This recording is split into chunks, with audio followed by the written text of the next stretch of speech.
niba ubona bino bimenyetso 10 ku mubiri wawe umenye ko impyiko zawe ziri kwangirika. Mu buzima busanzwe cyangwa se mu muntu muri rusange by'umwihariko hano muri Afurika hari igihe umubiri wawe ukwereka sinyare cyangwa ukwereka ibimenyetso runaka, ariko wowe bitewe n'ibyo uhugiyemo cyangwa n'ibyo ukora cyangwa se n'ibyo ukeneye kumva, kuko abantu ntabwo dukunda kumva inkuru mbi, ntubashe kumenya ikiri kujya mbere mu mubiri wawe. Ariko ngiye kuganiriza ku bintu 10 ushobora kubona ku mubiri wawe bigahita bisa nk'aho ari nka announcement cyangwa se itangazo rikwereka ko ufite ikibazo cy'impyiko kandi kiri kugera ku rundi rwego. So ikimenyetso cya mbere rero hano reka tubigane ngo ni 10 ndakubwira uyu munsi. Ikimenyetso cya mbere ni ukubyimba umubiri, swelling. Ushobora kubyimba amaguru, ushobora kubyimba mu maso, ushobora kubyimba ibice bitandukanye by'umubiri, ariko icyo gihe biba bigaragaza ko impyiko zidafite ubushobozi bwo kuyungurura amazi neza cyangwa bwo gukoresha amazi neza, kuko murabizi ko amazi ayungururwa n'impyiko. Ku muntu utabizi, mu mubiri amazi ayungururwa n'impyiko, amazi umubiri ukoresha. Rero iyo zitagishoboye kuyungurura ayo mazi neza cyangwa gukura amazi neza mu byo waprovides nk'ibiryo cyangwa ibyo wanyoye, uratangira ukabyimba mu maso, amaguru cyangwa se ibice bitandukanye by'umubiri. Ikindi kimenyetso ugomba kubona ku mubiri wawe utangira kwibwira ko ufite ikibazo cy'impyiko, ikimenyetso cya kabiri ni ukunyara kenshi cyangwa gake. Icyo kimenyetso abantu benshi ntabwo bakiza nubwo bacyitaho, ariko kunyara kenshi cyangwa gake by'umwihariko nijoro, icyo nacyo ni ikimenyetso cyiza gishobora kugena ko umenya ko impyiko zawe ziri kwangirika cyangwa zitari kwangirika. Rero niba ufite icyo kimenyetso nacyo ubimenye, utangire witeho. Ikindi kimenyetso cya gatatu ni urumva ku muntu unywa amazi cyangwa se ku muntu uri normal, unyara inkari zisa, twazita like white or something, cyangwa tukazita colorless urine. Inkari zitajya kugira shape, ariko inkari zitari umuhondo, zitari n'umutuku cyangwa zitari n'icyatsi, aho icyo gihe ubuzima bufite normal life.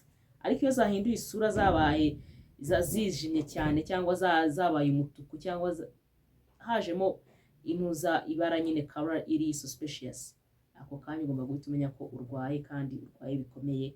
Kandi impyiko burya ni organ mu mubiri ikomeye cyane, ni organe mu mubiri cyangwa se n'urugingo mu mubiri rw'inkingi ya mwamba. Rero iyo urwaye, it's a big problem. So ikindi kimenyetso cya kane ugomba kwitaho ni ukumva unaniwe cyane. Umunaniro ukabije akenshi ni ikimenyetso cy'indwara nyinshi zigiye zitandukanye.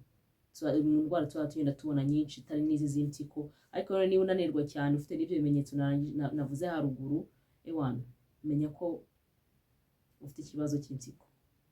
Ikindi kimenyetso cya gatanu, guhumeka bikugoye, right? Hari ukuntu gusemeka, tubyite gusemeka, hari ukuntu uba uri nk'umuntu wenda maybe ukunda gukora ibintu runaka cyangwa se uva nko ku kazi igihe uri relaxinga, guhumeka bigasa nkaho bigenda byanga, nyine umwuka ugasa nkaho uheze. Icyo gihe rero ugomba kumenya ko amazi ari kuba menshi mu mubiri wawe, kandi akaba menshi impyiko zitagikeneye kuyayutiliza neza, then bikagutera kugira ibibazo bikomeye mu guhumeka.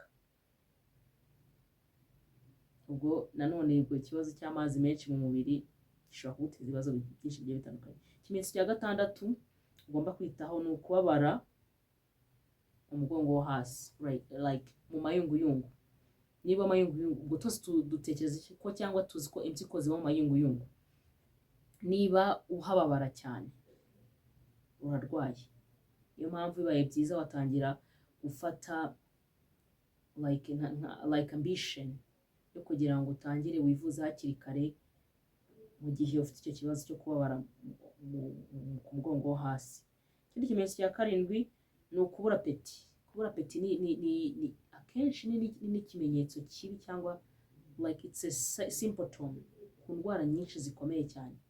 Indwara nyinshi zikomeye cyane iyo zigiye kwataka utagira kubura apeti, umubiri ukaba utari no longer like capable of drawing for food, like you are not able to eat. Icyo gihe rero uri kurwara uburwayi bikomeye. Ikimenyetso cya 8 rero ugomba kumenya mu gihe uri gukeka ko cyangwa kigomba kukubwira ko ufite ikibazo cy'impyiko ni ukugira isesemi no kuruka. ikimenyetso nacyo ni ikimenyetso gikomeye kidiyogonoza uburwayi bukomeye cyane, right?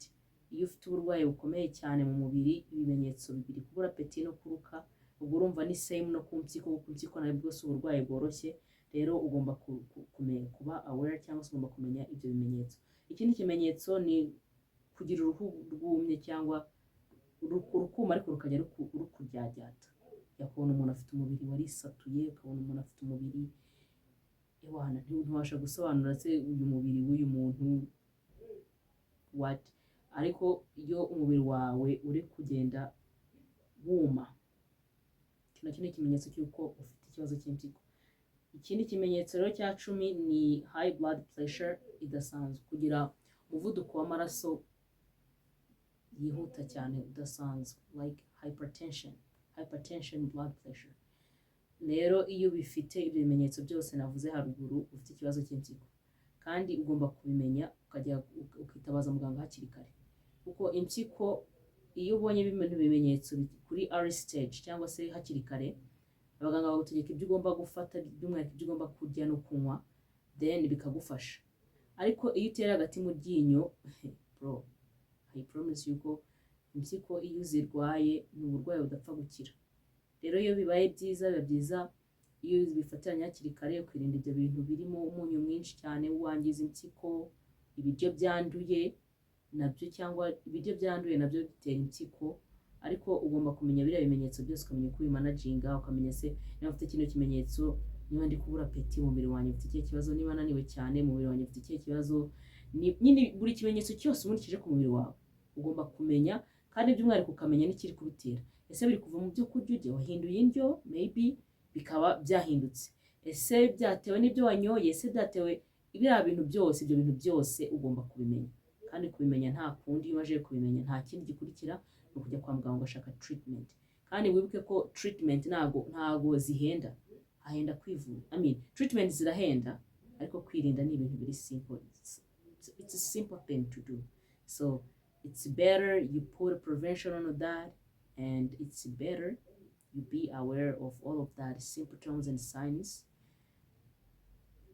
Nubimenya neza ukiga no kwitaho. Ariko ikindi kintu nshobora kukubwira ukamenya kuganira, like ugomba kwitaho, uriya majije kubona ko imirire ni ikintu gihatse ubuzima bwa muntu ku rwego rwo hejuru.